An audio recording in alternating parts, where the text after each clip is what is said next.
Bienvenidos a nuestra tercera sesión de retos organizacionales en el ministerio. Hoy tenemos tengo el gusto de presentar a otra de mis profesoras de la maestría en Life Pacific University. Es la doctora Zoraida Mejía, quien es una excelente profesora y aprendí muchísimo de ella en el tema organizacional. Ella es de El Salvador. Ella llegó a los Estados Unidos en su adolescencia. Aquí hizo sus estudios, obtuvo una doble licenciatura en psicología con especialización en desarrollo humano y en sociología en gerontología de California State University, Los Ángeles. Más tarde obtuvo su doctorado en psicología con especialización en manejo de empresas de Phillips Graduate University. Ella es una mujer muy trabajadora, muy inteligente y muy estudiosa. Ella también es fundadora de su organización sin ánimo de lucro, se llama My New House, y se enfoca principalmente en ayudar a los hijos de las familias con un solo ingreso. Su programa más conocido es el que ayuda a las familias monoparentales con gastos de electricidad y gas durante un año. Ella es responsable de proporcionar liderazgo estratégico y trabajar con otros directivos para establecer objetivos y programas a corto y a largo plazo. También ejerce como psicóloga organizacional en varias empresas pequeñas donde utiliza los principios psicológicos y métodos de investigación para resolver problemas, mejorar la moral de los trabajadores y aumentar la eficiencia para tener un negocio rentable. Ella enseña en Life Pacific University en la clase de la maestría, la clase se llama Comportamiento Humano, donde los estudiantes obtienen un conocimiento funcional de los principios organizacionales que se pueden aplicar en su liderazgo particular y así mejorar su capacidad para liderar con eficacia. Esta noche, sin duda, vamos a ser muy bendecidos con todo lo que vamos a escuchar. Pero vamos a orar para celebrar la presencia de Dios entre nosotros y pedir su gracia y favor en esta noche. Amado Padre Celestial, te doy gracias porque podemos conectarnos, tener estos tiempos para poder llegar con la tecnología a diferentes lugares y también recibir de diferentes lugares buenas enseñanzas. Danos tu gracia y favor en esta noche. Dale mucho de nuevo, señora Zoraida. Ayúdale para que pueda con facilidad comunicar estos principios que nos quiere traspasar y que nos serán de gran utilidad en esta causa de Cristo, en este avance de tu reino, en esto de ganar el mundo para ti. Ayúdanos, Padre, en esto, en el nombre de Jesús. Amén y amén. Así que, no siendo más, bienvenida, doctora Zoraida. Adelante, siga usted. Amén, muchas gracias. Voy a ir al grano entonces. La manera en que vamos a hacer es que vamos a hablar acerca del modelo y los modelos. El modelo que voy a tratar y los modelos que voy a tratar no llevan ningún orden específico. En realidad yo los voy a poner al orden que yo consideré para esta conferencia. Tampoco tienen orden de importancia, porque cada uno es importante dentro de lo que vamos a estudiar este día. Entonces, me gustaría ir al grano y de último ustedes pueden hacer las preguntas que desean, pueden apuntarlas ahí. Y no solamente preguntas acerca de este modelo, sino cualquier pregunta organizacional o ministerial que ustedes tengan, porque como psicóloga organizacional, una de mis tareas es ayudarle a las organizaciones a mantenerse saludables. Así como existen psicólogos para individuos, así existen psicólogos para organizaciones. Desafortunadamente, son muy poco usadas por las iglesias. Las iglesias son las que menos desean escuchar de cómo mantener una iglesia saludable, porque de antemano consideramos que el llamado del Señor es suficiente y de antemano es suficiente el llamado del Señor, pero a veces necesitamos también un poco de ayuda externa para aliviar los cargos ministeriales y los cargos que llevan los pastores, ya que conocemos y hoy en día se está haciendo más común escuchar de pastores que se suicidan, escuchar de pastores que mueren de un ataque cardíaco en la noche y al siguiente día no llegan, de pastores que dejan el ministerio porque ya no aguantaron y sobre todo estamos escuchando día con día personas que no desean ni siquiera entrar a un pastorado.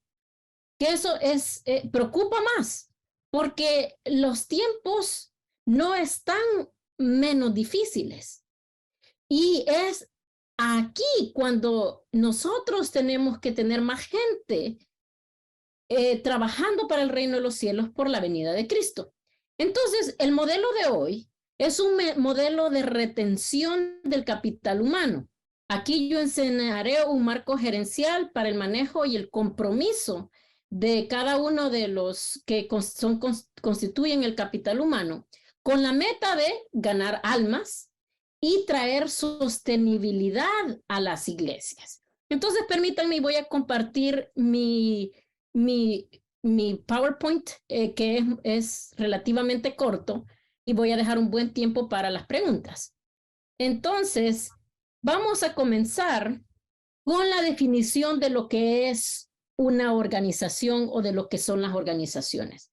Yo decidí dejar intacta esta parte porque me gusta la definición que el autor del libro Organization Theory and Design, que se llama Richard Daft, dejó. Y él dice que las organizaciones son entidades sociales que están dirigidas a objetivos, están diseñadas por estructuras y coordinadas por sistemas de actividad y están vinculadas al entorno externo.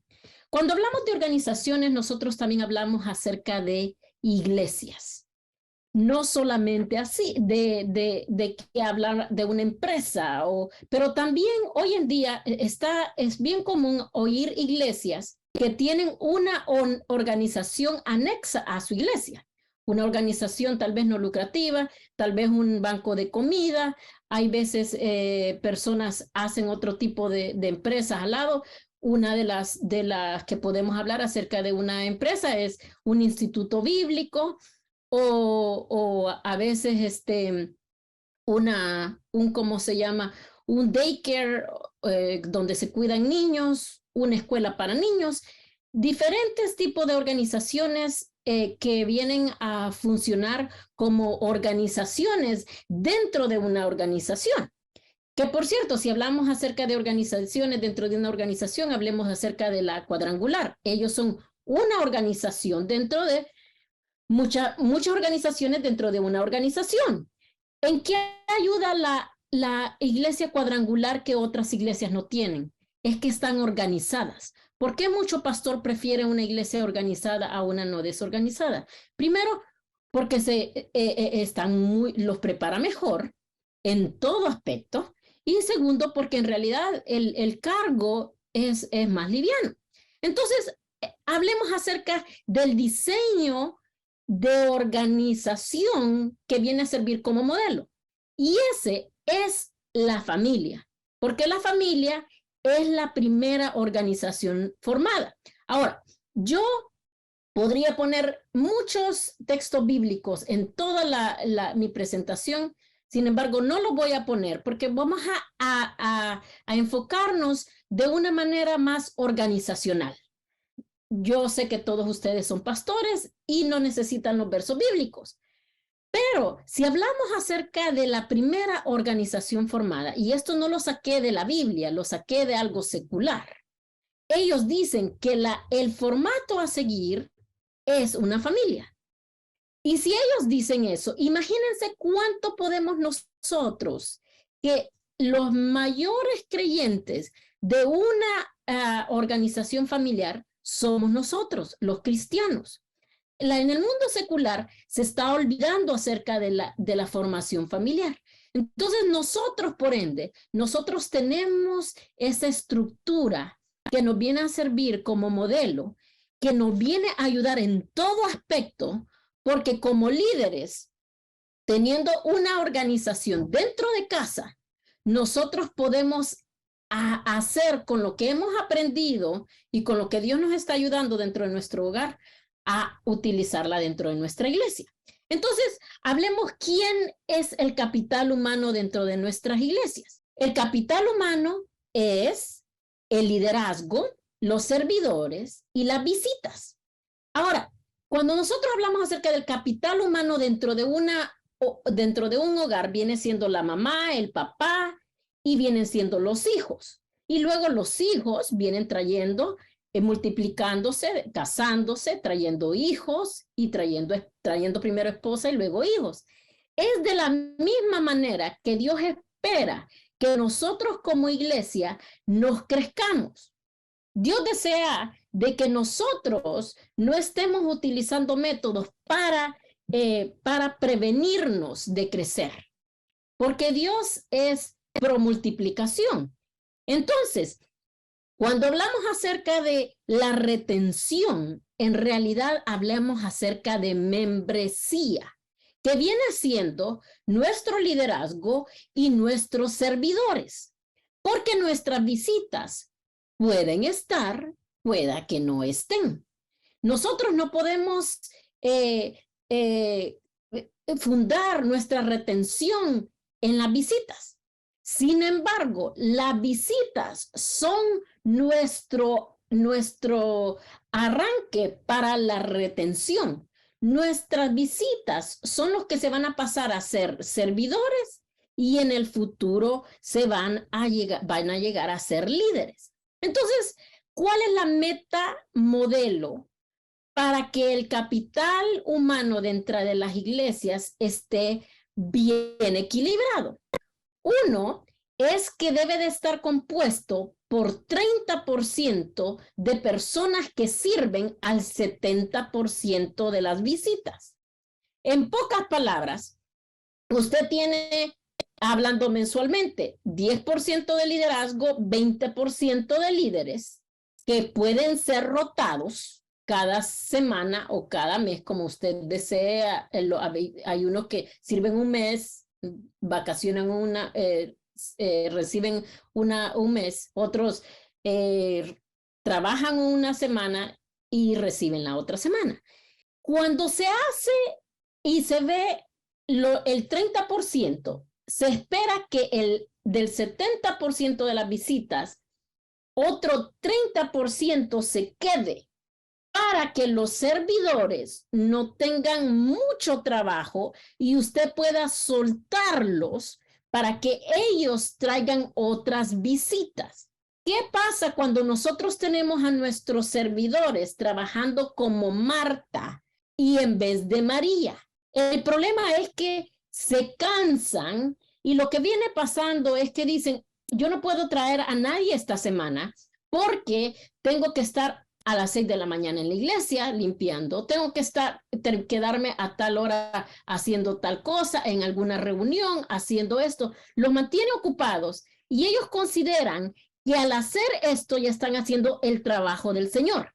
Por lo tanto, ellos no tienen la necesidad de salir y evangelizar. Cuando nuestro mandato, claro, cuando Jesús ascendió, fue que fuéramos por todo el mundo a evangelizar. Entonces, ¿qué ecuación estamos haciendo mal con la iglesia? Es que estamos sobrecargados. Los tiempos están avanzando más rápido. Y hay un estudio, lástima no recuerdo la fuente, pero durante la pandemia salió un estudio que lo vimos muchas personas y que decía que los tiempos, basado a lo que estaban viendo los astrónomos, es que está siendo acortado. Y es algo bíblico. Por lo tanto, es normal que nosotros nos sintamos cargados y que no podamos hacer lo que antes hacíamos en 24 horas, ahora en 24 horas. Por lo tanto, nosotros no podemos pedir que nuestros servidores hagan las cosas en 24 horas cuando tienen que trabajar, tienen niños que atender, hay unos que tienen nietos, otros que tienen dolores, otros que tienen algún tipo de inestabilidad económica. económica, otros tienen problemas con el esposo, otros tienen miles de cosas alrededor de ellos y nosotros estamos cargándolo. Por lo tanto, si nosotros queremos una retención de voluntario, de capital humano, nosotros tenemos que estar bien organizados para que cuando nosotros estemos bien organizados, las personas tengan menos a su cargo y ellos puedan salir y hablar el evangelio. Entonces, digamos que nosotros invitamos a la gente a la iglesia y nosotros tenemos, wow, 70, yo estoy hablando mensual. A veces, ¿qué es lo que esperamos? Que sea un evento para que venga el 70%. Cuando no debe de ser así, el 70% debe de ser mensual. Entonces, cuando nosotros invitamos al 70% y ven bien organizada la iglesia, ¿qué pasa? Cuando ellos vienen, ellos dicen, yo quiero ser parte de esta iglesia porque está organizada. ¿Qué pasa cuando nosotros invitamos gente a nuestro hogar? Nosotros limpiamos todo, lo dejamos intacto y deseamos que toda la gente vea lo maravilloso que es nuestro hogar. ¿Y qué dice esa gente cuando se va? ¡Wow! ¡Qué hogar más lindo! ¡Qué limpieza! ¡Qué armonía! ¡Qué amor! Empieza, ¿por qué? Porque ven una estructura. Pero ¿qué pasa cuando ven una iglesia mal estructurada? De ahí ya es un no para entrar a una iglesia. ¿Y qué pasa? ¿Es culpar al liderazgo? No. Ellos están tratando de hacer la voluntad de Dios. ¿Es culpar a los servidores? No. Ellos están tratando de hacer la voluntad de Dios. Es cómo nos estamos organizando dentro de una iglesia, lo que puede ayudarle a tener una mejor retención. Si nosotros queremos lograr esta retención, entonces debemos de tomar en cuenta muchas cosas. Dice un estudio, y yo lo saqué, es un libro, soy miembro de la iglesia, se llama el libro, de Thomas Rainer. Él dice que los miembros de las iglesias no sirven fuera de las 4 paredes de la iglesia. En pocas palabras, se sirven ellos mismos. Y dice él, porque gastan mucho tiempo en guerras litúrgicas, porque tienen muchas reuniones extensas sobre temas menores, porque tienen y discuten muchas cuestiones patrimoniales en cómo voy a arreglar esto, cómo voy a decorar el templo, cómo voy a hacer aquí, cómo voy a hacer allá, en programar eventos, preocupados por los presupuestos internos. Claro que nos vamos a preocupar por los presupuestos internos. Si la renta del lugar donde usted está ejerciendo como pastor no se paga, claro que usted tiene razón de no preocuparse. Es muy lógico. Pero por eso es importante tener una buena retención. También pedidos desmedidos de atención pastoral. ¿Qué pasa cuando nosotros a nuestros hijos no les dedicamos tiempo? Ellos llaman la atención. ¿Qué hacen? Ay, hacen una cosa, hacen otra. Así tenemos miembros. Miembros se van de la iglesia para que el pastor le llame, para que él regrese. ¿Por qué hacen eso? Porque quieren llamar la atención de su líder pastoral, al que ellos le han encomendado su alma y al quien ellos consideran que es su padre espiritual. También demandan derechos. Quiero esto, quiero lo otro. Se preocupan por los cambios más que por el evangelio. Entonces, ay, es que ahora agregaron esto, es que agregaron otro. Hay algo que está sucediendo y no voy a entrar mucho en el tema del cambio porque ustedes lo vieron hace 2 días. Pero la gente con los cambios, ¿qué pasa? Se preocupa, se alarma más y a veces se van. Entonces tenemos que prepararlos aún estructuralmente, tener esa estructura para los cambios.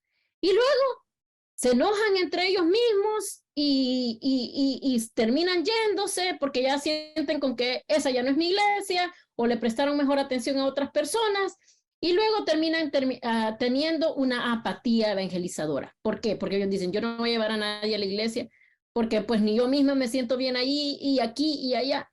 Entonces, si nosotros tenemos estos problemas internos que ya son vistos por no solo este libro, sino por varios libros, es muy importante que nosotros sepamos organizarlas.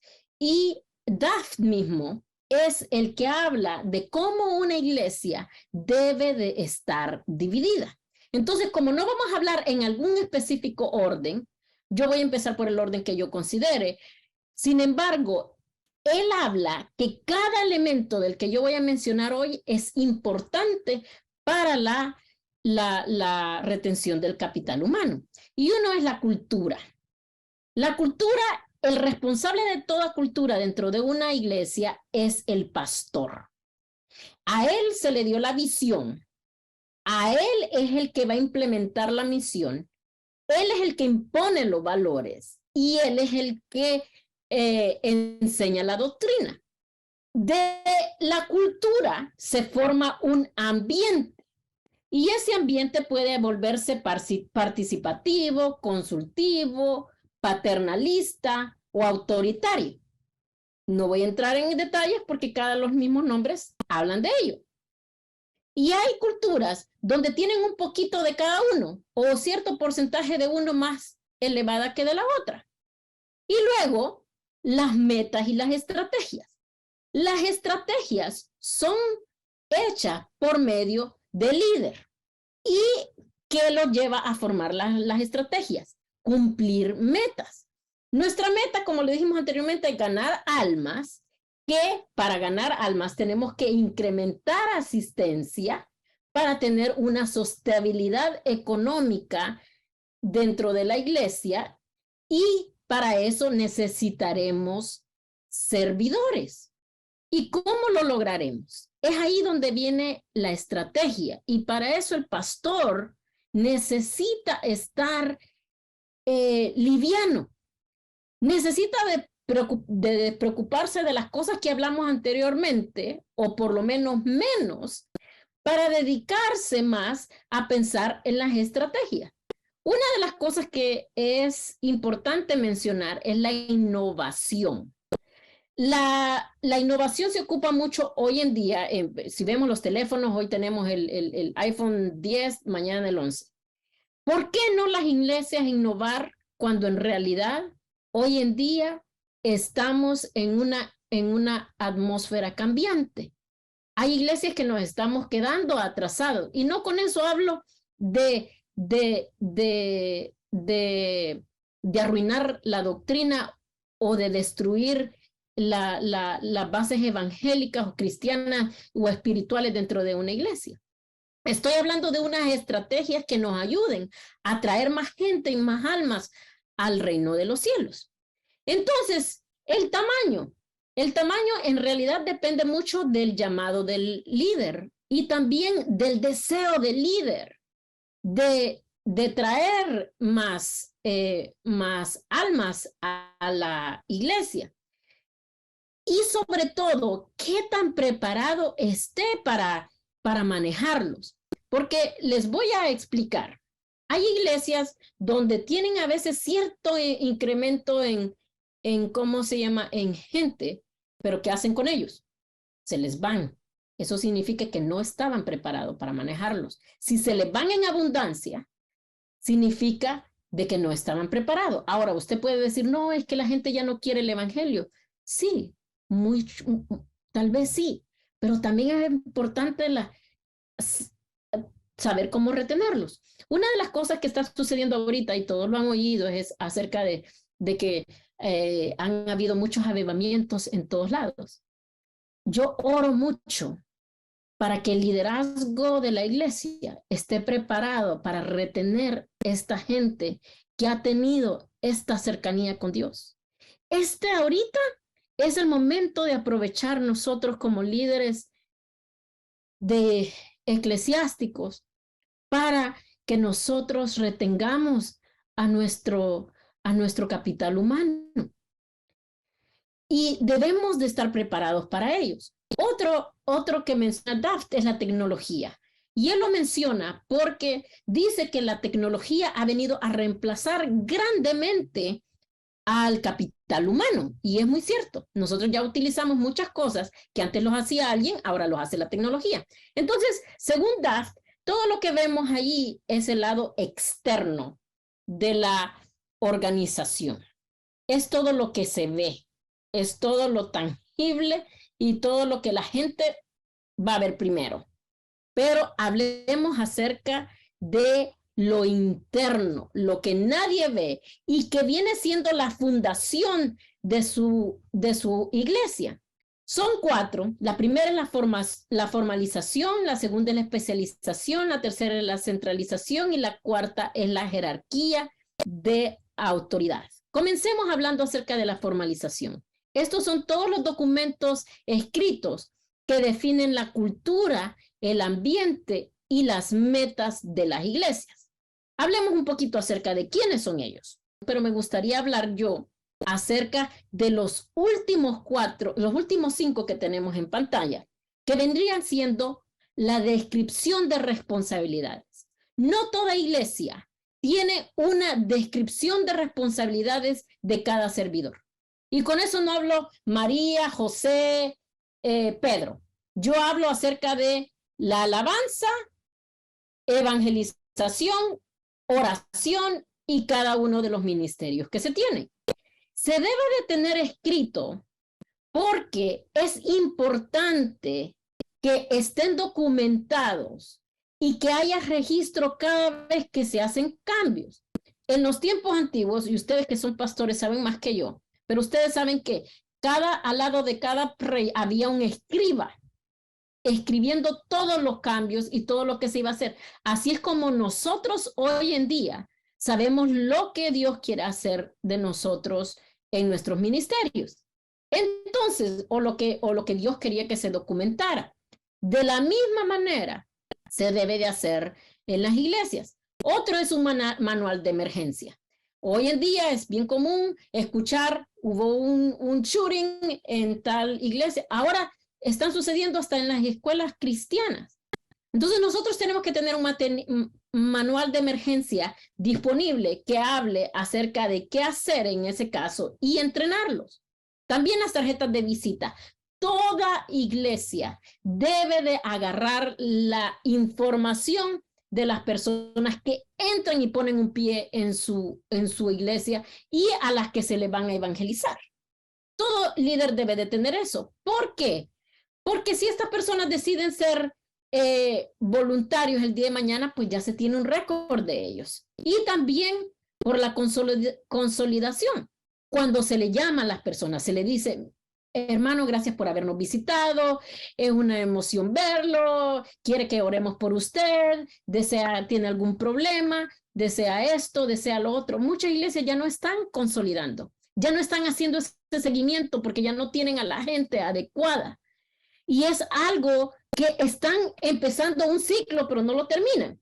Entonces es importante consolidar, es importante hacer solicitudes también de membresía, de servidores. Hay iglesias que también ya no están haciendo membresía. Si hay iglesias que ya no, si usted tal vez uno de los que ya no quiere hacer una solicitud de membresía o ya no quiere ser miembros, está bien, pero por lo menos en sus prédicas hable acerca de la misión, la visión, los valores.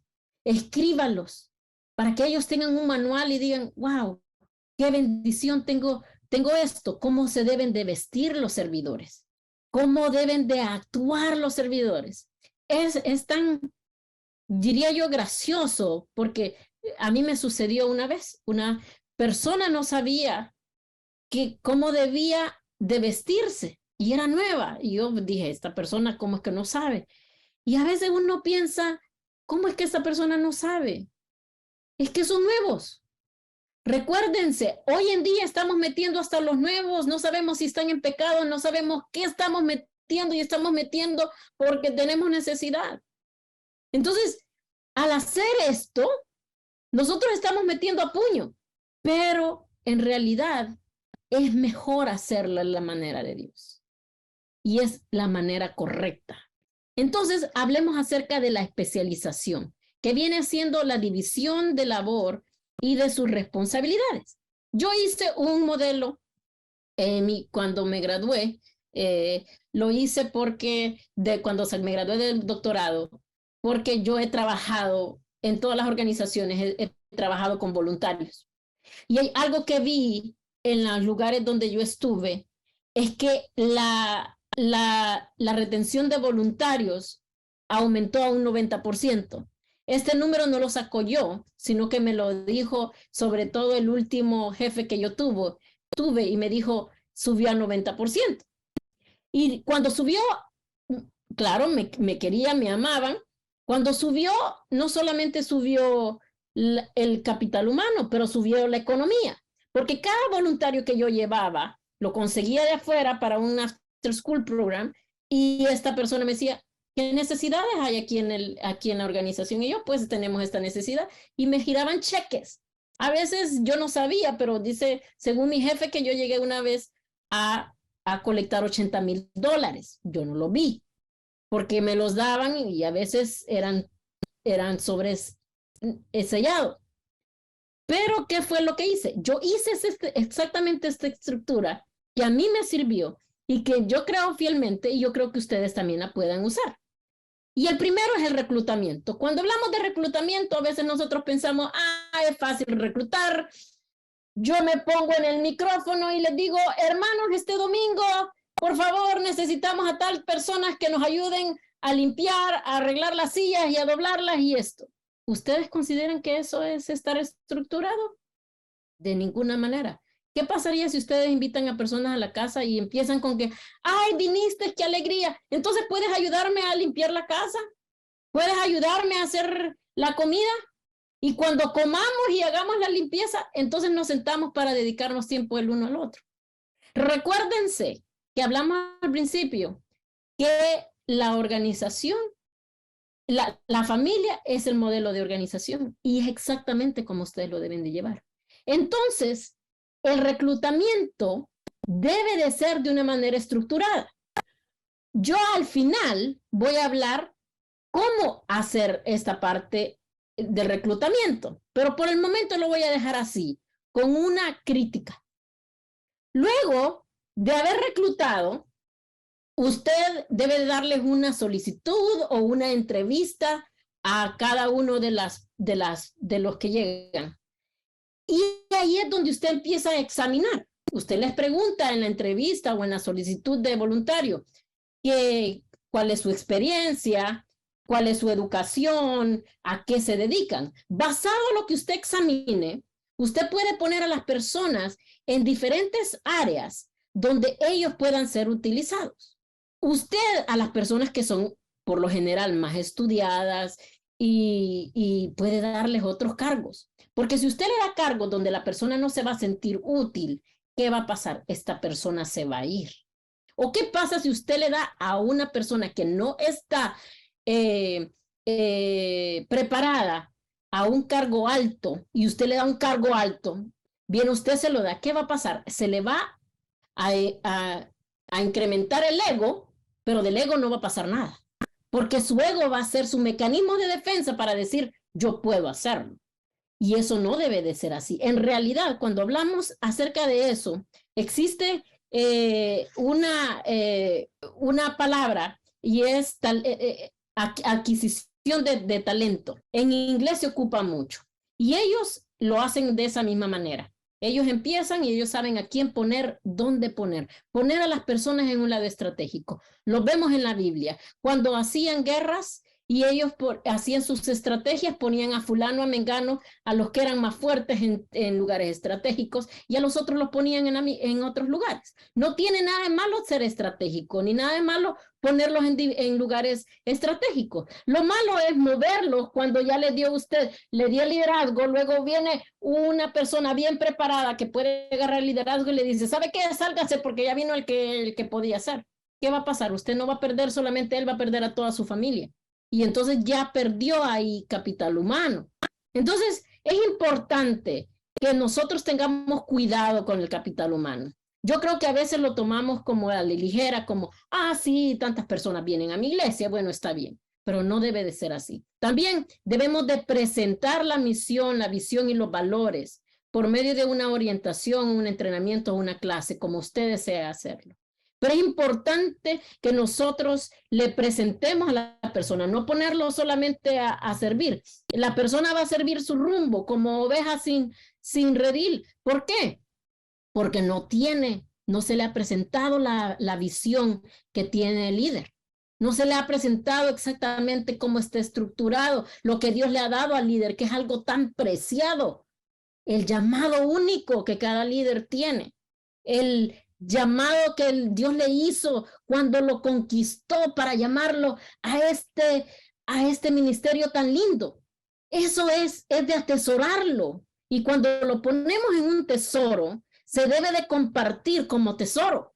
Se debe de compartir de la manera en que Dios se lo dio, así como a Moisés atesoró cuando Dios le dio y le hizo el llamado tan puro. De la misma manera cada uno de ustedes que tiene ese llamado. También ustedes tienen que evaluar el rendimiento de cada uno de sus servidores. ¿Cómo lo van a hacer? Teniendo a las personas que están encargadas de ellos, teniendo reuniones, averiguando cómo lo hacen, observando, viendo si cada uno de los ministerios tiene una retención. Si usted está viendo que un ministerio se le están yendo 3 personas, no justifique al líder. Porque a veces eso sucede. El líder llega a llorar con el pastor y el líder dice, cierto, 3 tienen la falta, mi líder es el mejor. O porque a veces no lo quieren perder. Si hay algo ahí, tiene que evaluar el rendimiento de ese líder, no importando quién sea. Sea astuto y empiece a ver a los alrededores sin confrontar a los líderes con los servidores. Empiece a observar y diga, esto no se está haciendo bien. Y hasta cierto punto, ponga, y no lo estoy diciendo en una manera maliciosa y mala, sino ponga trampas donde usted pueda ver, cayó en esto, para ayudarle a la persona. Debe de usted proveer retroalimentación. Debe de usted decirles, esto estás haciendo bien, esto estás haciendo mal. Y basado a lo que usted estén haciendo bien, debe de recompensarlos, premiarlos.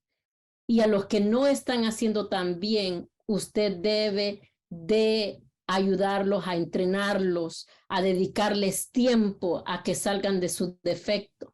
Debe escuchar las opiniones de toda la gente que está alrededor. Si usted no escucha a las personas que están alrededor, no está haciendo el trabajo de un líder. El líder escucha lo que está sucediendo alrededor. Entonces, hablemos acerca de la centralización. Prácticamente es quienes tienen el poder de mando. Entonces, el esquema ministerial convencional se llama centralizado, que es prácticamente el pastor, tiene un concilio, tiene una secretaria y luego tiene un líder de ministerio que se encargan de los servidores y luego abajo tiene una congregación. ¿Qué pasa con este esquema? Que si usted tiene una membresía de 500, o si usted tiene la asistencia de 500 personas al mes, usted tiene 499 personas a su cargo, más los que tiene en su casa. Que si usted tiene una familia de 6, 7, entonces tiene 499 más 7. 506 personas a su cargo. Imagínense cuánto se está tirando encima.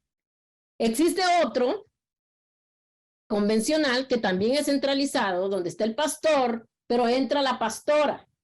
Y la pastora trabaja tal vez con la secretaria y usted trabaja con el concilio, tiene líderes de cada ministerio y luego los servidores y luego tiene una congregación. Entonces, ¿qué pasa también con este diseño? Que la misma cantidad de personas están siendo a su cargo. No quiero decir que esté mal. Lo que quiero decir es que cada quien se internalice, piense cuál es lo que me conviene basado a lo que yo soy, basado a lo que yo tengo. Hay personas que sí pueden así y está bien. Así ha sido todo el tiempo, pero deben de tomar en cuenta de que ahora, hoy en día, estamos en otros tiempos donde este sistema se se tenía en iglesias pequeñas, pero ahora estamos hablando acerca de megas iglesias, de iglesias que han crecido, que han rebasado y se han salido de este sistema centralizado para poder ejercer más, y no lo han podido hacer bajo su... Si hablamos acerca de nuestro propio tiempo, nosotros, tal vez Dios nos llamó jóvenes, pero nosotros tenemos una expansión de vida de 85 años. Dentro de los 85 años, tal vez nuestro servicio fue de 50 años, pero de los 50 años, recuerde que solamente 30 usted va a seguir vital, porque los otros 20 tal vez va a estar cansado. Estamos hablando acerca de cansancio y estamos hablando acerca también de lo económico. Entonces existe otro que no estoy diciendo que es mejor, peor, no estoy diciendo, estoy hablando la variedad de esquemas que existen. Es un esquema que se llama descentralizado, donde está el pastor, pero también tiene la pastora al mismo nivel, donde juntos ellos lideran.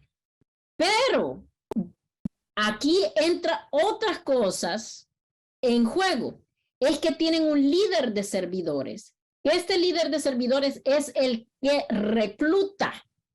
Esta persona se dedica a que en vez de que estén en el micrófono buscando talento, esta persona lo hace networking, conectando con todos los servidores, con toda la gente, y esta persona dice, esta persona hace esto, esta persona hace lo otro, y cuando los pastores necesiten a alguien en específico o a un grupo de personas que hagan específico, esta persona les habla por teléfono o los contacta por email, y todas las personas que ustedes necesitan están ahí. También la persona que hace los recursos humanos. Aparte de la secretaria, es importante tener a los recursos humanos. No ponga a la secretaria a hacer los recursos humanos. Los recursos humanos es la persona que se va a encargar del capital humano de por sí. ¿Qué va a hacer esta persona? Va a guardar y va a crear todas las descripciones de tareas de todas las personas. Va a tener en archivo todos los formularios de todos los servidores, y va a tener todo a su cargo. Y esta persona, cuando cualquiera de estas personas tenga una necesidad, aquí tenemos todo archivado. Esta persona es menos activa, es más silenciosa, pero le va a ayudar mucho a que haga los documentos que se requieren dentro de su iglesia. Entonces, si usted tiene estas dos personas, porque a veces también a la secretaria le damos el trabajo de que organice líderes, que haga todo lo de recursos humanos, y ahí también ya la explotamos, ya la secretaria tampoco puede. Entonces, si usted tiene así, luego puede tener un líder de ministerio por cada uno, y luego puede tener coordinadores de ministerio, o también le puede llamar director de ministerio y coordinador, o líder, o director y líder, como usted guste llamarles, pero el punto es que tenga dos líneas de liderazgo abajo del suyo. ¿Por qué? Porque el de abajo, el coordinador, va a ayudarle al líder que tal vez está cansado y tal vez tiene también problemas en su casa, y cuando no esté este líder, esta persona va a, ¿cómo se llama?, a responder. Esto sucede mucho en ministerios grandes, como por ejemplo, si hablamos acerca de Billy Graham, por ejemplo, que ellos tienen, ha sido muy descentralizado. Billy Graham, ahora está Franklin Graham, pero el ministerio todavía se llama Billy Graham, y ellos han tenido siempre ¿cómo se llama? Todo se centra en el pastor. Billy Graham no ha dejado de existir a pesar que ya no está con nosotros. Es de la misma manera que usted está preparando para que usted esté ese legado, siempre es un hombre, porque la pastora, si el llamado lo tuvo usted y la pastora, usted se casó después, la pastora, y le viene a ayudar, obviamente nosotros tenemos al pastor que tiene el llamado. Entonces, el ministerio se llama Carlos Mendoza Ministries. Siempre viene siendo centralizado en usted. Pero ¿qué pasa cuando también vienen a hijos? Los hijos se casan y vienen a ponerlos también en el mismo lugar de esquema, del esquema, en la misma posición, y los vienen dándole más responsabilidades, ya sea que se queden de ese ministerio, que se vayan. Pero así funciona la descentralización. Al descentralizar, ¿qué pasa? El pastor se dedica a las prédicas, ya puede ir tal vez a saludar a los hermanos, ya no está encerrado en su escritorio porque llegó una pareja con problemas, sino que está tomando otras cosas, y mientras las otras personas están funcionando y haciendo funcionar toda su congregación. Entonces, hablemos acerca de la jerarquía de autoridad. ¿A quién se reportan los servidores? Y un plan de sucesión.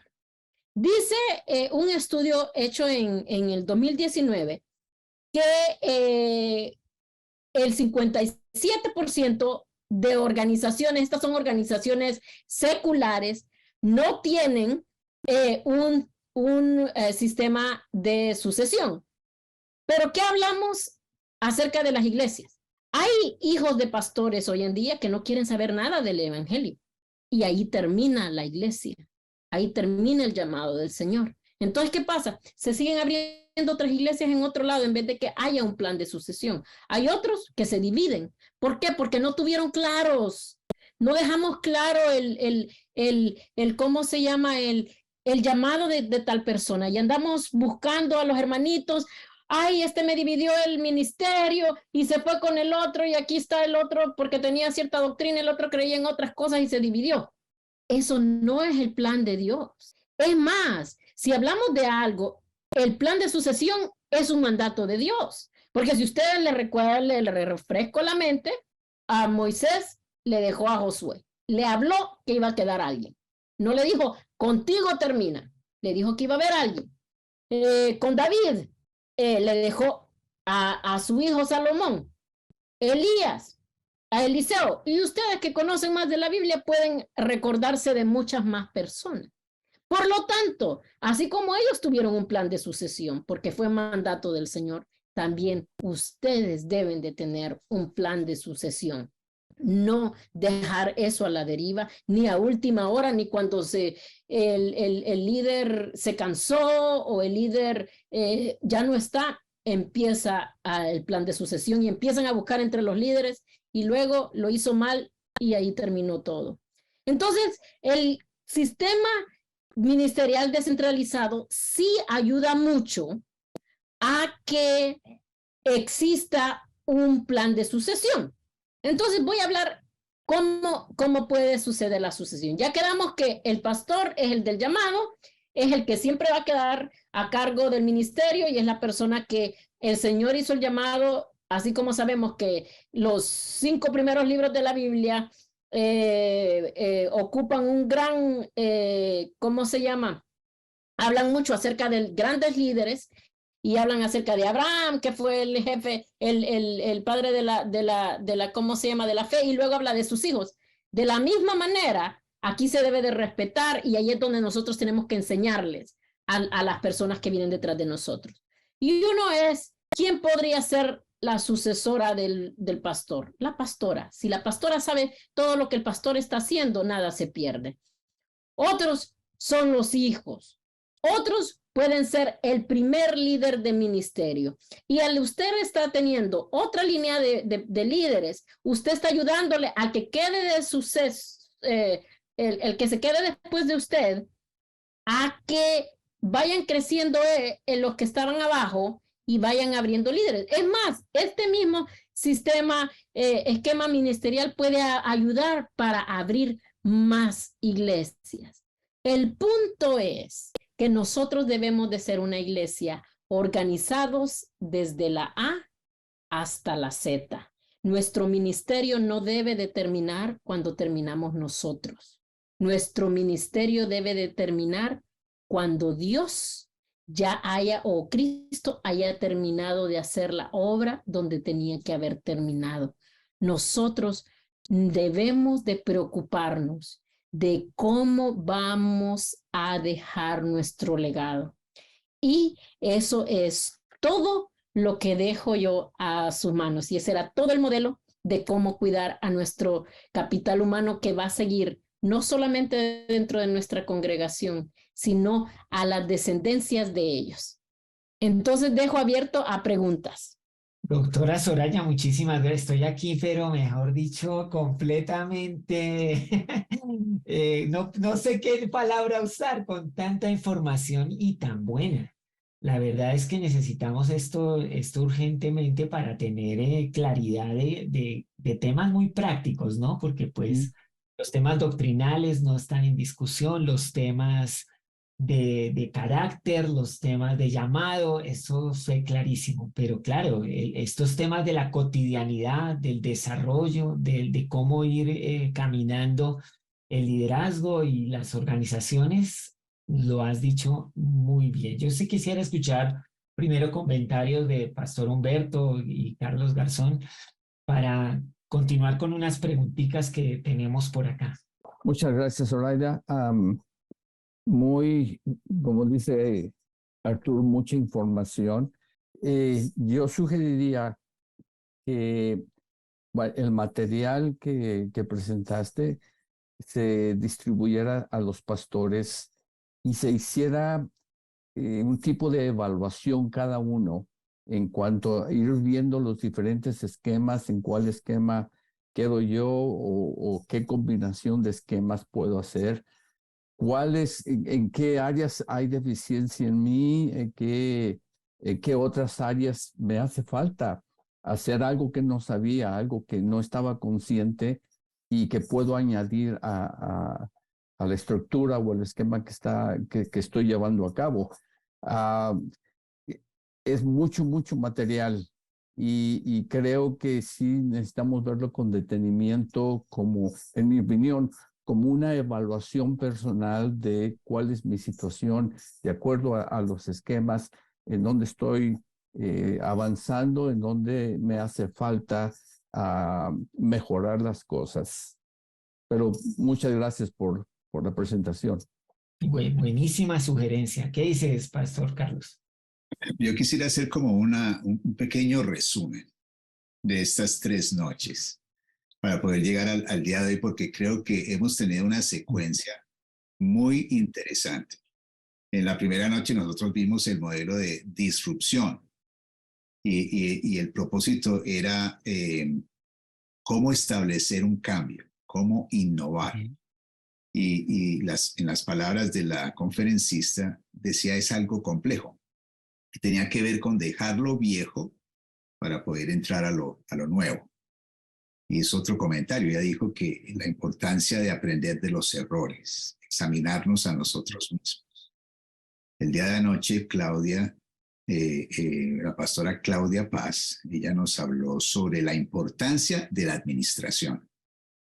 Y habló sobre administradores, la administración, gerencia y liderazgo. O sea, poder identificar esos dones. Y cuando habla de esos dones, yo digo que nosotros como pastores pues necesitamos identificar dónde estamos, ¿no? Si somos administradores, somos gerentes, somos líderes. Hay muy pocos que son las 3 cosas, ¿no? Pero el propósito es poder identificar ese equipo de trabajo que en la primera noche se nos invitaba a formar mesas de discusión, donde habían invitados, personas que iban a fortalecer ese proceso de cambio e innovación. Y esta noche me gusta lo que estoy escuchando, porque es una aplicación práctica de algo que podemos hacer en la iglesia. Está hablando, yo resumiría lo que escuché esta noche en un modelo. Hemos vivido en un modelo centralizado y la invitación es a vivir en un modelo descentralizado. Eso es innovación, ¿no? Pero obviamente hay retos para hacerlo. Sin embargo, es una gran invitación. Y me gustó algo que dijiste, ¿no? La importancia, por ejemplo, cuando aprendemos a vivir de una manera descentralizada, un modelo descentralizado, donde los líderes siempre se forman de a 2. Yo recuerdo el pasaje bíblico, siempre dice, vayan de a 2, ¿no? Y de la misma manera el ministerio es necesario hacerlo de a 2. Siempre un líder y alguien que está ahí al lado haciendo el ministerio a la par y aprendiendo. Nosotros que con el pastor Arturo y mi esposa pues crecimos de esa manera, fuimos enviados, siempre íbamos de a dos y siempre hacíamos muchas cosas, ¿no? Y aprendimos haciendo el trabajo, hacer el trabajo. Pero lo último que acabas de decir, ¿no? La importancia de pensar en el plan de sucesión. Y termino con este comentario. Yo tengo la oportunidad de administrar en diferentes compañías y gerenciar. Y recuerdo un anuncio, perdón, un consejo que me dieron, que no lo creí la primera vez que lo escuché, pero me dijeron, desde el primer día, comienza a preparar tu último día. Y tenía que ver con que no soy eterno y tenía que ver con que alguien debe seguir adelante con lo que comenzaste. Fue difícil para mí entender eso, pero es una realidad.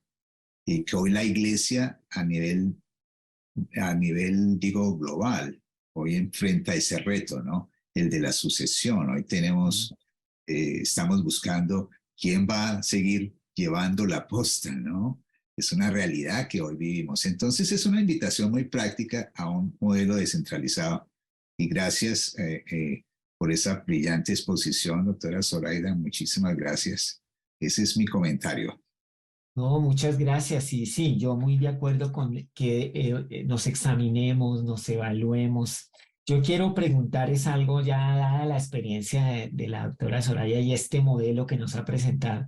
Las iglesias normalmente o generalmente, y más en Latinoamérica, nacen y arrancan, y yo podría decir así como que pues tienen vida, pero organización, estructura, eso es difícil, pero uno no niega que ahí está Dios, que ahí hay vida, que está pasando algo, eso nadie lo va a poner en duda, hay llamado.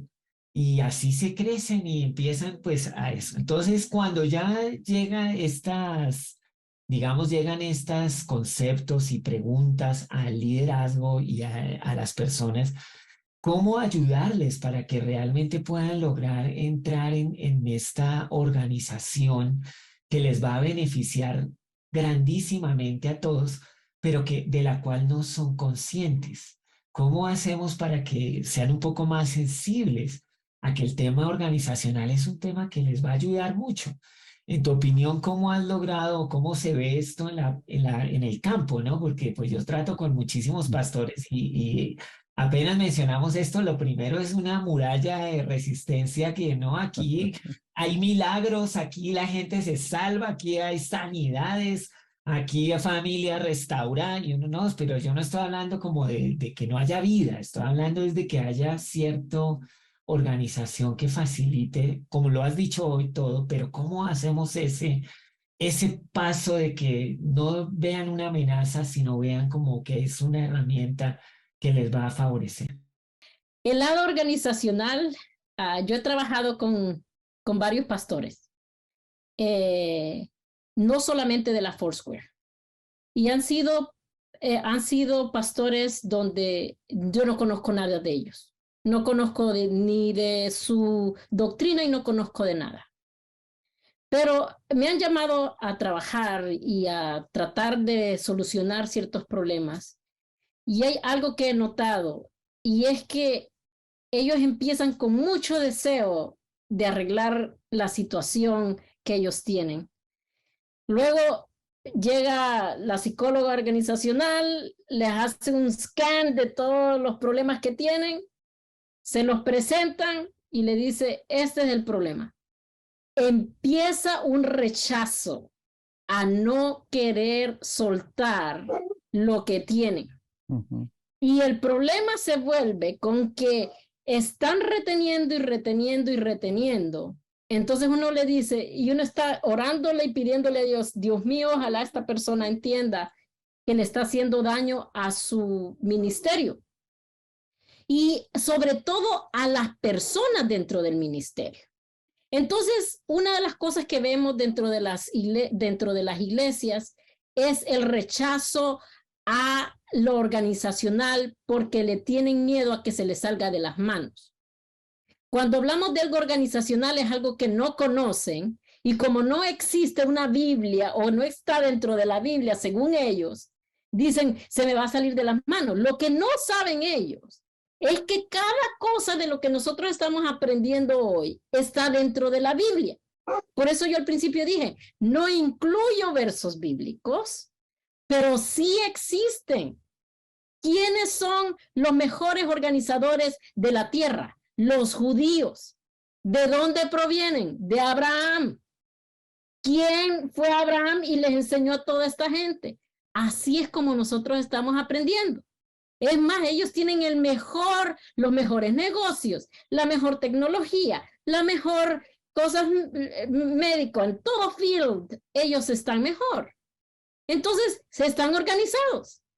El estudio organizacional viene de millones de años.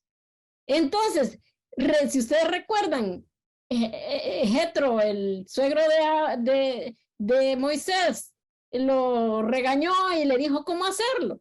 Entonces, si nosotros soltáramos un poquito el yo sé, y a veces hace poco entré a una clase obviamente cristiana, la clase era de ministerios, y en la clase tratábamos acerca de cómo al líder le cuesta soltar su poder, cómo el líder en realidad habla del egoísmo en el púlpito, pero el primer egoísta es él mismo, porque se está guardando el ministerio para él y el crédito para él, y se le olvida que cuando llegue al reino de los cielos, él va a tener que responder por cada una de las almas, hasta el que estaba comiendo basura afuera del ministerio de él, y no se le dio de comer.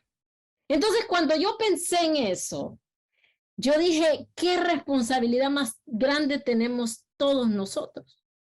Es una responsabilidad grande. Yo no soy pastora, pero tengo la responsabilidad como miembro de una iglesia de ayudarle a mis pastores a llegar a donde Dios quiere que ellos lleven. Entonces, todo está en soltar y en ponernos a la mente que no vamos a ser eternamente jóvenes. Una de las cosas que nosotros nos creemos Superman, y es cierto, existen los dones y que nos ayudan y nos sentimos activos. Ayer tuve una reunión con un pastor que estábamos organizando. Me pidió que creara un ministerio, lo creamos. Y ayer él mismo me estaba diciendo, ¿sabes qué, Zoraida? Tengo un dilema. Y es que dentro de mi iglesia, que es grandísima, son 2 iglesias, 500 miembros cada una, no tiene ni una persona que lo reemplace. Y yo le mencioné nombres. Fulano de tal, mengano, y él me dijo, no están ahí. Y entonces yo le dije, entonces la responsabilidad queda en ti porque no los has preparado. No está en ellos por no haberse preparado, pero en ti, porque el ministerio es tuyo y la visión y la misión y todo es tuyo. Dios te lo dio a ti. Ahora tú tienes que agarrar de ellos a varios y llevarlos, porque él no tiene hijos. Entonces y ya está mayor. O sea, tiene hijas, pero las hijas no quieren saber nada del Señor. Entonces, ahí va. Tengo una pregunta, pero quisiera que presentaran las preguntas que están poniendo en el chat primero, para dar oportunidad a aquellos que han estado escuchando. Ya después, si no hay más preguntas, entonces yo tengo una pregunta. Vale, hay una pregunta que es el tema justamente de la sucesión y que tiene que ver con la congregación que pues sigue como muy de frente o muy cerca a su pastor más que como a la iglesia. Ahora, obviamente, cómo hacer para que, digamos, cuando llegan los temas de sucesión, la iglesia siga más bien al Señor y sigan adelante con un nuevo liderazgo y no como tanto con la iglesia. Esa es la pregunta, doctora Zoraida. Ya venías en esa línea, entonces continúa. Ok, algo bien importante ver es que las iglesias son diversas. Recuérdense que el líder es el que crea la cultura dentro de su iglesia. ¿Quién le dio ese llamado? El Señor. Por lo tanto, él va a ser la cultura basado a lo que esta persona ha sido criada, sus experiencias, lo que ha aprendido y el llamado del Señor. Es una combinación. Entonces, algo que falta mucho dentro de las iglesias, y es que a veces los voluntarios o los servidores no conocen a veces ni siquiera el verdadero llamado que tiene el Señor para la vida de los líderes. Hay iglesias que tienen un llamado tan palpable por ejemplo, a las nuevas almas, otros que tienen a la restauración, otros tienen a la gente, a la evangelización de la calle. Todos tienen diferentes llamados. Lo que pasa es que no lo han sabido distinguir. Pero cada llamado de cada iglesia son llamados diferentes. Hay llamados globales, donde a todas las naciones, y hay personas, pero todos dicen, yo tengo el llamado a las naciones, pero ¿cuántas iglesias tiene? Ninguna. Entonces, ¿cómo puede estar diciendo que está haciendo el llamado del Señor si no está generando algo global? Está haciendo interno. Y eso es así de sencillo. Entonces, es importante saber a quién nos llamó el Señor en realidad. Voy a ponerlo de esta manera. Yo tengo una organización no lucrativa secular, porque yo evangelizo de una manera secreta. No me gustaba esa idea al principio, pero Dios me lo puso en mi corazón. Ahora, el Señor me levantó por 3 años, varias ocasiones, en la madrugada a escribir todo lo que Él decía. Escuchen bien, cuando Él me levantaba a esa hora, yo no tenía documentos migratorios, yo no tenía la educación que tengo y apenas era una niña en el evangelio. Y yo ya sentía el deseo y yo decía, me estoy volviendo loca, pero lo escribí. De ahí es donde proviene también Ageo, el 1:9, porque después de 21 días de ayuno y oración, Dios reveló. Pero ¿qué pasó cuando el Señor a mí me habló específicamente? Hay algo que yo aprendí en mi doctorado, es a ser precisa. Y de todo lo que yo tenía, lo que hice fue agarrar y ser precisa. ¿Qué pasa cuando nosotros somos demasiado ambiguos? Perdemos a la demás gente. Si nosotros mismos a veces no entendemos tanta cosa que tenemos alrededor que pareciera como un arco iris y volvemos a ver para un lado, no le vemos empiezo, no le vemos al otro lado, no le vemos final y ni tampoco el medio, tampoco la gente. Si nosotros somos claros y les decimos a la gente, tenemos el llamado global, el llamado a llamar a las naciones, entonces empiece a preparar misioneros. Pero no esté preparando dentro de la iglesia un llamado que no lo va a sacar. Tiene que ser preciso con lo que está haciendo. Y si su llamado viene siendo a restaurar familias, entonces, si es llamado, empiece usted a trabajar con el liderazgo que tiene para que cada uno de ellos empiece a restaurar a todas las personas que tiene. Porque ¿quiénes les van a llegar? Los dañados, los sacudidos de la calle, toda esa gente el Señor se la va a poner. El Señor, cuando oramos nosotros decimos, Señor, trae a las personas que debe traer. El Señor se las lleva. Pero ¿qué hace el líder con esas personas que le lleva? ¿Está haciendo la voluntad de Dios? Ahí es donde nosotros nos tenemos que cuestionar. Yo tengo una pregunta. El modelo que tú dijiste 10% líderes, 20% servidores, 70% visitantes, ¿no? Bueno, yo escuché ese modelo, pues es un modelo netamente evangelístico, ¿no? O sea, está todo el tiempo alcanzando. Creo que los testigos de Jehová y los mormones están adelante en su concepto, lo tienen claro.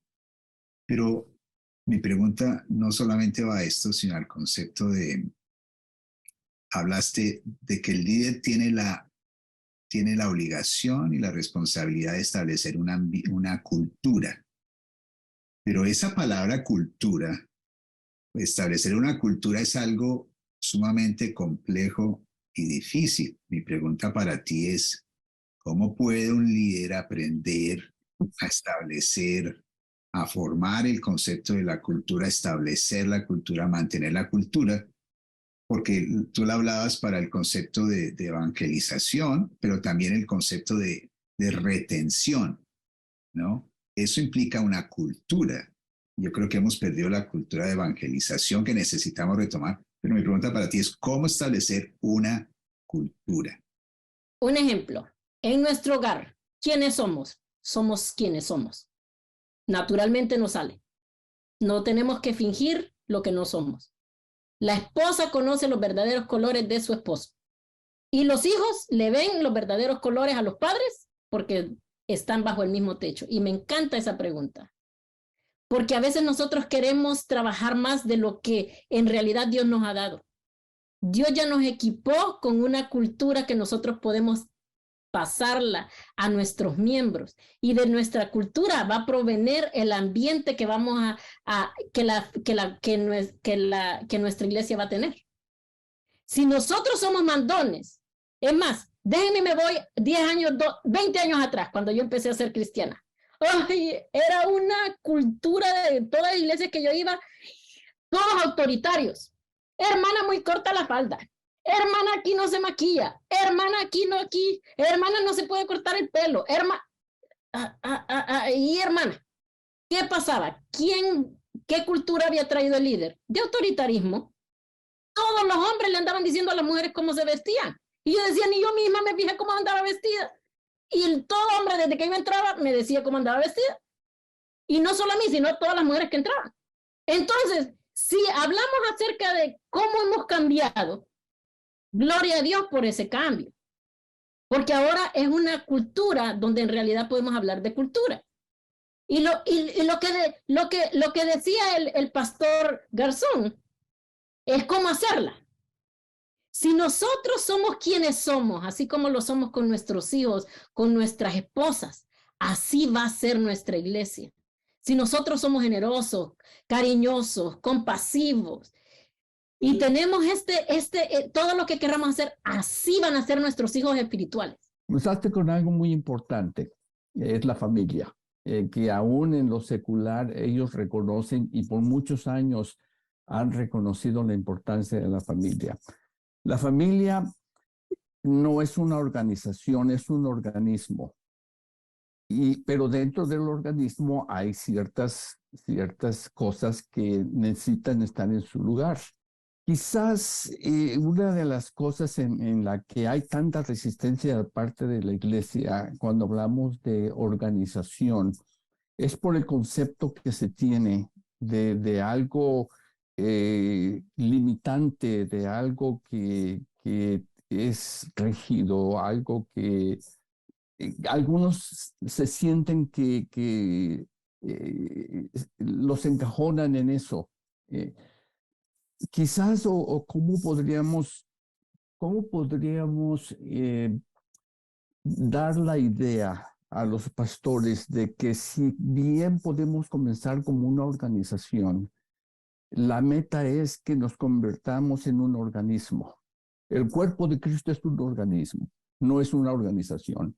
Entonces, ¿cómo podemos llegar a ellos para entender que la meta principal es que nos convertamos en organismo y no veamos la organización y la importancia de la organización como algo limitante, sino es como algo que nos ayuda a crecer en la forma adecuada, pero con la mente de que somos un organismo.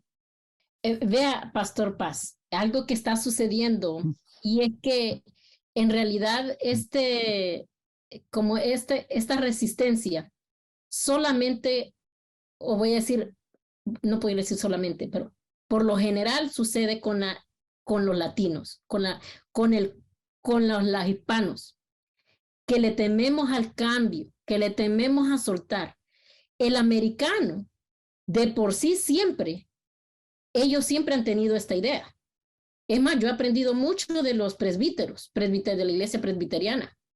Ellos ya son y si hablamos acerca de Amy McPherson, con su hijo, ellos ya habían dejado un esquema, son personas americanas.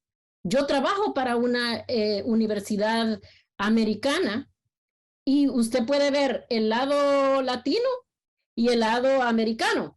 El lado americano así hacemos las cosas y en el lado latino nos tardamos 3 veces más. Y cuando tenemos reuniones nos preguntamos por qué. Y o sea, no es solamente en la iglesia, es a nivel latino o a nivel hispano que cuesta este cambio, cuesta que nosotros entendamos que es algo que la parte organizacional es importante. Ahora, hay algo que está sucediendo y es que las nuevas generaciones, la generación desde los millennials, la generación Z, por ejemplo, son personas que ellos se educan mucho.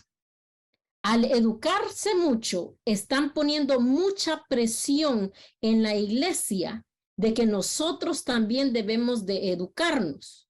Y es ahí donde viene que o nos dormimos y se nos va la canoa o nos despertamos.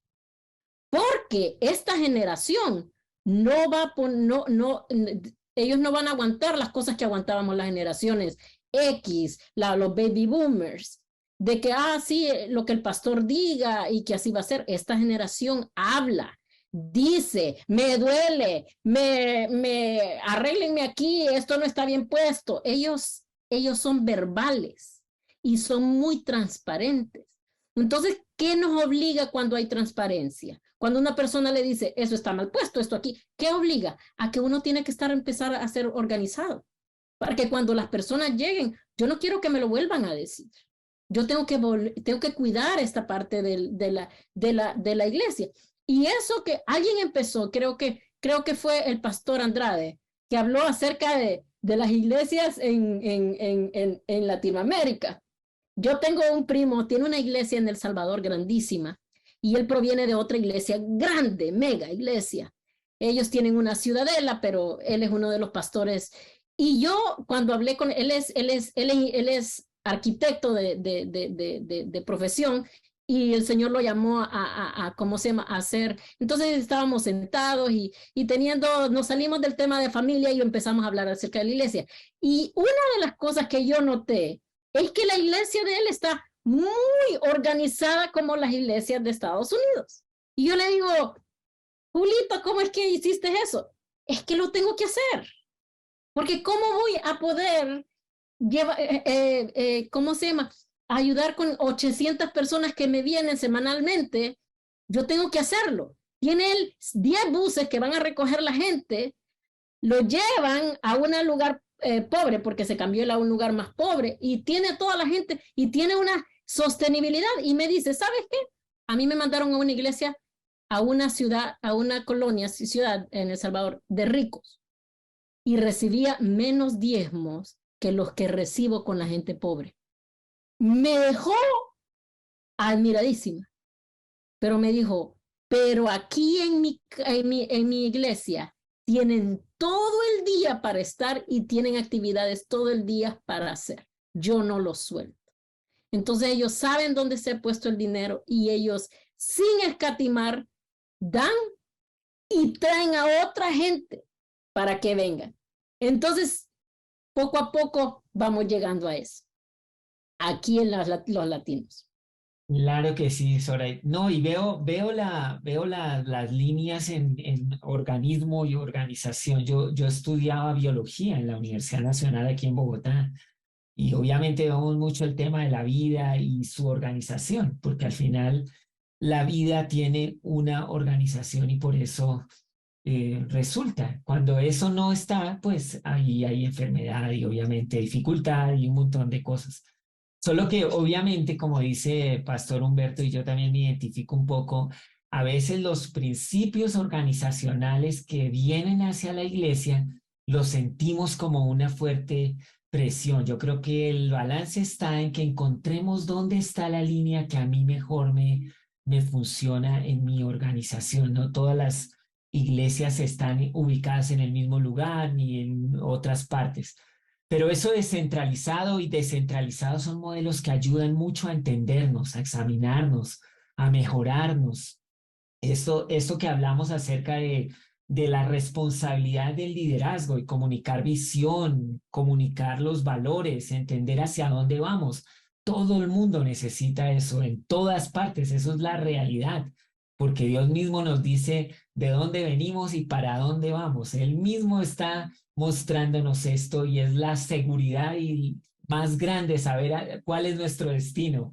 Es lo que nos da mayor identidad y seguridad en esta vida. Entonces, yo sí agradezco muchísimo, igual que los asistentes, igual que aquí el grupo de panelistas, que Comprensión de los Tiempos haya traído estos temas que son prácticos. Mira, estudié administración de empresas y veía la teoría organizacional. Y yo he visto los cambios. En todo el siglo XX fue un año que generó teorías organizacionales y duraban una década. Y a la década había otra nueva. Ya la verdad, o sea, y por eso también este es un tema que hay que tomar con mucha gracia, porque lo que sí es cierto es que la vida que viene de Dios, esa no va a faltar. Pero la teoría, cómo te organices o la manera como estructures o las herramientas que tú uses, esas pueden ir cambiando, mejorando, usándose la que mejor se ajuste para el momento que vivimos. Eso también es clarísimo en nuestras realidades. Entonces, sin más ni más, yo creo que ya podemos orar y ya siendo muy justos con el tiempo, terminar nuestro tiempo, agradecer, Pastor Carlos, Pastor Humberto, gracias por ser parte de este panel, sus aportes son buenísimos. Doctora Soraya, ojalá sigamos compartiendo mucho más. Usted tiene mucho que dar y que ayudarnos a ver de una manera distinta y eso lo valoramos y lo apreciamos muchísimo aquí en este Comprensión de los Tiempos. Muchas gracias. Saludo especial a la pastora María Inés, que está detrás del telón. Y bueno, vamos a orar y vamos a terminar. Pastor Humberto, ¿por qué no ora usted para terminar este tiempo juntos? Señor, te damos gracias por este tiempo que nos has permitido. Gracias por nuestra hermana Soraya que ha compartido con nosotros. Señor, que tengamos un corazón abierto para meditar y reflexionar sobre todo lo que hemos escuchado esta noche. Que tu Santo Espíritu nos guíe en las áreas en las cuales tenemos necesidad y que podamos no solamente reconocer nuestra necesidad, sino que permitamos tu ayuda para hacer los cambios, para ser transformados, para ver lo beneficioso que esto es para tu iglesia, porque es tu iglesia después de todo, no nuestra. Entonces, Señor, ayúdanos, reconocemos nuestra necesidad de todo esto y te damos gracias y danos el valor para cambiar, para admitir las cosas que necesitamos. Quita todo orgullo de nuestra vida. Y Señor, que tú seas glorificado en todo lo que sea de bendición para tu iglesia. En el nombre de Jesús te lo pedimos. Amén. Muchísimas gracias. Gracias, doctora Zoraida. Gracias a todos los panelistas. Gracias por sus comentarios y gracias a todos los asistentes. Realmente esta ha sido una semana que nos ha enseñado tantas cosas para poner en práctica. Ya estamos tomando nota, aún con comprensión de los tiempos, qué vamos a hacer y cómo vamos a mejorar realmente. Gracias. El modelo que usted ha enseñado es un modelo muy práctico y es un modelo que nos ayuda a pensar. Gracias por su trabajo, su esfuerzo y que Dios la bendiga mucho. Y a todos los asistentes, que el Señor los siga bendiciendo y ojalá que todas estas clases y estas conferencias les hayan ayudado para mejorar organizacionalmente sus ministerios. Que Dios les bendiga.